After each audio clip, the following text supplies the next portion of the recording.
Domingo passado nós iniciamos o estudo de alguns temas relacionados ao Apocalipse, ao final dos tempos. E eu comecei falando que Deus tem um propósito para o ser humano. Que Deus criou o ser humano com um propósito. E que tudo que está no Apocalipse se refere ao cumprimento, à execução desse propósito de Deus. Deus nos criou para nós vivermos com Ele. E Ele não iria desistir disso. Por isso que existe o livro do Apocalipse, que muitos dizem que é um livro de terror, que se a gente lê fica louco, mas que para os salvos é um livro de refrigério.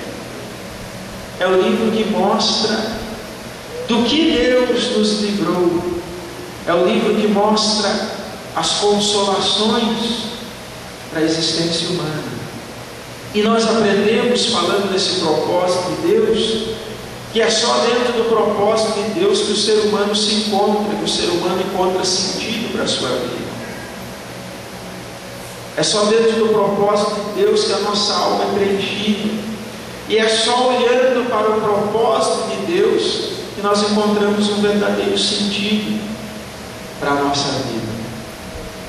E nós vamos continuar falando então hoje sobre o Apocalipse, sobre esse propósito de Deus que se encerra no livro do Apocalipse.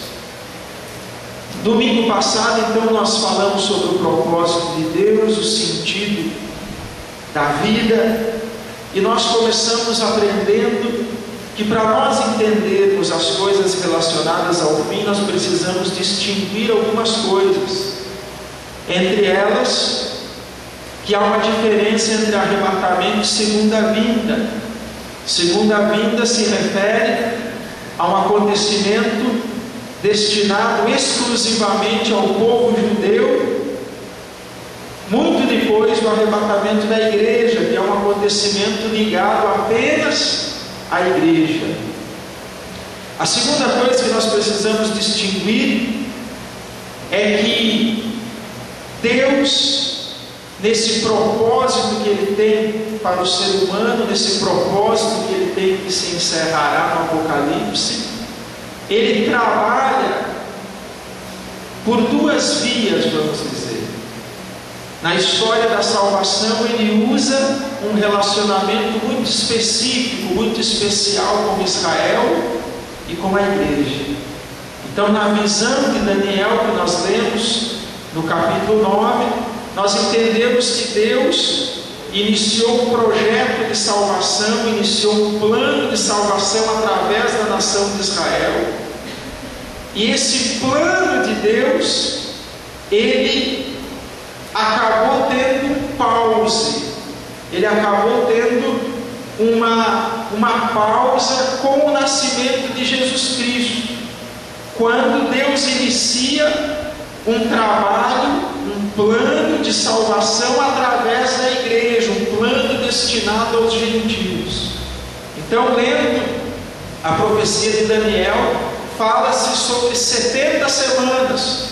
Nós aprendemos no domingo passado que elas significam, e que essas 70 semanas estão divididas em algumas partes, e uma parte principal é que há um evento relacionado às 69 primeiras e um evento relacionado à última semana, e cada semana corresponde a 7 anos.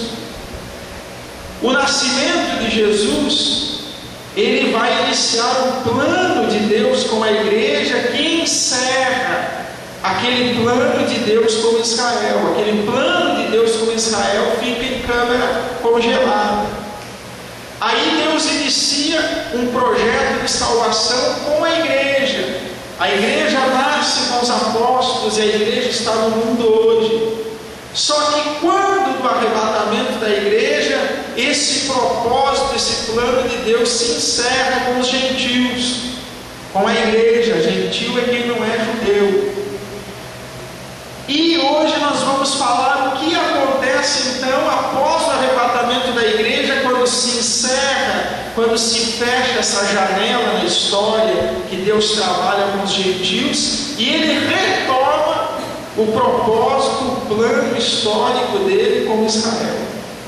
Nós vamos falar sobre isso hoje então. Nós podemos dizer o seguinte, que quando acontece o arrebatamento da igreja,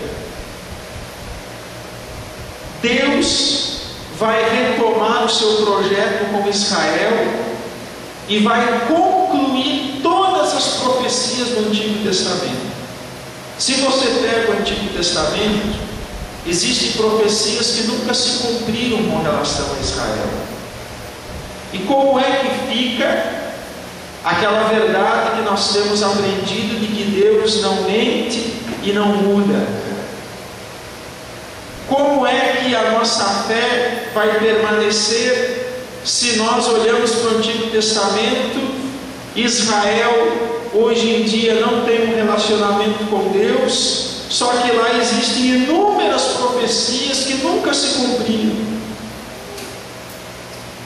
Se nós olhamos para isso, nós vamos dizer: o que me garante então que as profecias relacionadas a esse tempo, relacionadas à igreja, irão se cumprir? Como é que eu vou continuar crendo agora?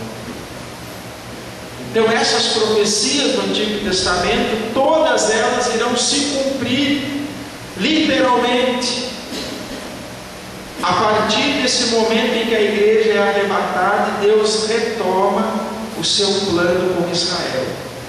Então nós vamos aprender a partir de agora que aquelas profecias que falam da nação de Israel, elas irão se cumprir, sim, senhores.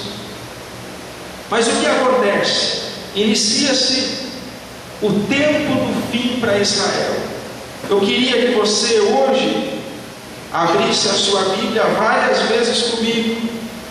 E a primeira delas é que você abrisse a sua Bíblia em Malaquias, ou melhor, em Miqueias, capítulo 4. Miqueias fica entre os 12 profetas menores no final do Antigo Testamento, depois de Daniel, de Oséias, depois de Amós, de Joel e de Jonas. Aí fica Miqueias, nas últimas páginas do Antigo Testamento. Miqueias capítulo 4.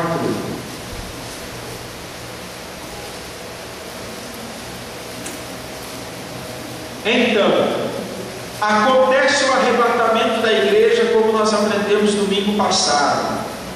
O que acontece com a igreja? A igreja é levada para o céu, é levada para onde Deus está. E a Bíblia fala que nós iremos ser recepcionados por Jesus Cristo em uma grande festa. E durante essa festa nós seremos recompensados, nós seremos galardoados. Durante essa festa nós receberemos uma coroa. Durante essa festa nós receberemos uma pedra branca escrito um novo nome. Durante essa festa nós iremos nos perceber agora transformados. A nossa carne, o nosso corpo corruptível vai receber um corpo semelhante ao de Deus. A Bíblia diz em 1 João que nós seremos semelhantes a Ele, que nós seremos como Ele é, e que nós o veremos face a face, e que nós habitaremos então com Ele e participaremos das chamadas bodas do Cordeiro. Bodas é uma festa, é uma ceia, um grande evento que está sendo preparado nos céus para nós. Mas a igreja foi para o céu, e aqui na terra, como é que a coisa continua? Então, quando a igreja é arrebatada, inicia o cumprimento da última semana que Daniel viu na sua visão. Inicia-se o tempo dessa última semana, que é apresentada na Bíblia como o tempo do fim. Mas o arrebatamento da igreja não aconteceu. Semana passada nós